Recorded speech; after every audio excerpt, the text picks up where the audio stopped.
Pemirsa yang dirahmati Allah Subhanahu wa taala, dimensi yang kedua, Syahrul Ramadan sebagai Syahrul Quran. A'udzu billahi minasyaitonir rajim. Syahrul Ramadan alladzi unsila fihil Quran hudal linnasi wa bayyinatin minal huda wal furqan. Allah Subhanahu wa taala menurunkan Al-Qur'an pada bulan Ramadan ini sebagai apa? Sebagai petunjuk bagi manusia, sebagai penjelasan bagi manusia, dan sebagai pembeda yang hak dan yang batil. Allah SWT menurunkan Al-Quran bukan hanya untuk dibaca, bukan hanya untuk dihafalkan. Masya Allah, dengan karunia Allah kita lihat di sekitar kita begitu banyak tetangga-tetangga kita, masyarakat kita yang membaca Al-Quran pada bulan Ramadan ini. Masya Allah, itu sangat bagus sekali dan berpahala melipat-lipat. Satu huruf dibalas dengan 10 kebaikan, dan di bulan Ramadan ini dilipatkan lagi 10 kebaikan. Tapi hendaknya tidak hanya berhenti sampai situ. Karena apa? Karena Al-Quran sebagai petunjuk. Saya kasih contoh. Misalnya saya tuliskan sebuah petunjuk di atas sebuah kertas yang putih wangi, saya tulis dengan tinta emas. Petunjuk dari dari Sulawesi, terserah Sulawesinya dari mana saja, ke Jakarta. Saya tulis misalnya, kalau mau ke Jakarta, pergilah ke Makassar. Sesampai di Makassar, pergilah ke bandara. Setelah sampai di bandara, belilah tiket pesawat. Setelah dapat tiket pesawat, maka naiklah pesawat pada jadwalnya. Kemudian setelah terbang pesawatnya, tunggu sampai mendarat dan ada pengumuman Anda telah mendarat di Bandara Soekarno-Hatta, Jakarta. Maka berarti Anda telah sampai di Jakarta. Tulisan itu dibawa pulang, dicium, dibaca 5 kali sehari.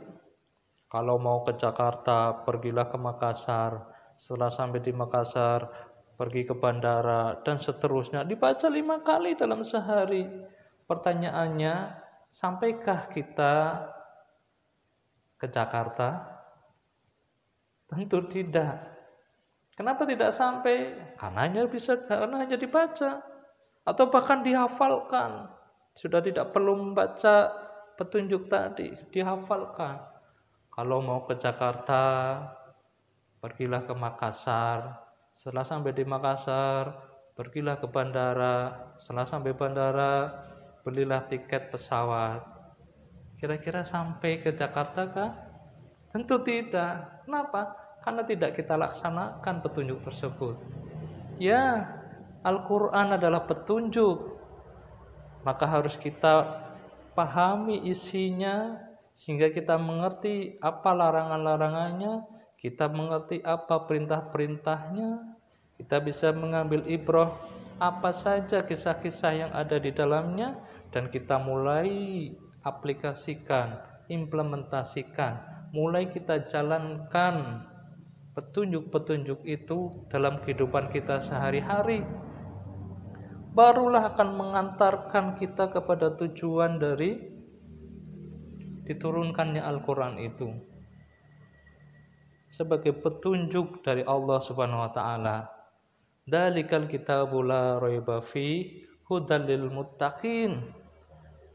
Dan apabila kita melaksanakan Al-Quran tersebut, Allah akan berjanji menyematkan kita pula sifat-sifat ketakwaan, akan menyematkan kepada kita sebagai orang-orang yang bertakwa, di mana jaminan-jaminannya sudah saya sebutkan tadi. Pemirsa yang dirahmati Allah Subhanahu wa taala, maka mari mulai saat ini mulai sekarang pelan-pelan kita mulai pahami isinya. Kita cari petunjuk-petunjuk apa yang ada di dalamnya. Perintah apa yang harus dilaksanakan, larangan apa yang harus dijauhi. Dari kisah-kisahnya, mari kita ambil pelajaran supaya bisa kita terapkan di dalam kehidupan kita sehari-hari. Syahrul Ramadan, Syahrul Quran. Bulan Ramadan sebagai bulan turunnya Al-Quran. Maka apabila kita mengerjakan hal tersebut, kita mulai mempelajari Al-Quran, mulai mengamalkan Al-Quran, maka Allah Subhanahu wa taala berfirman, la'allakum tashkurun, supaya kalian itu menjadi orang-orang yang bersyukur. Apa itu syukur? Artinya menggunakan semua karunia dari Allah Subhanahu wa taala untuk beribadah kepada Allah Subhanahu wa taala. Mata kita, telinga kita, lisan kita, kedua tangan kita, kaki kita, pikiran kita, hati kita, harta kita, keluarga kita, jabatan, kedudukan, pangkat, semuanya digunakan untuk beribadah kepada Allah Subhanahu wa taala. Itulah makna syukur.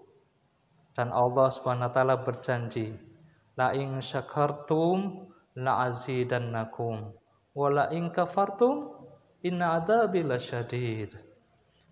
Jika kalian bersyukur, maka akan aku tambah nikmat-nikmatku. Bisa bertambah jumlahnya, bisa juga bertambah nikmatnya. Misalnya kita punya istri, kemudian kita bersyukur menjadikan istri kita sebagai ladang pahala kita. Ya mungkin istrinya cuma satu, tapi akan bertambah nikmatnya memiliki istri tersebut. Semakin rukun, semakin harmonis, semakin mesra, semakin bahagia.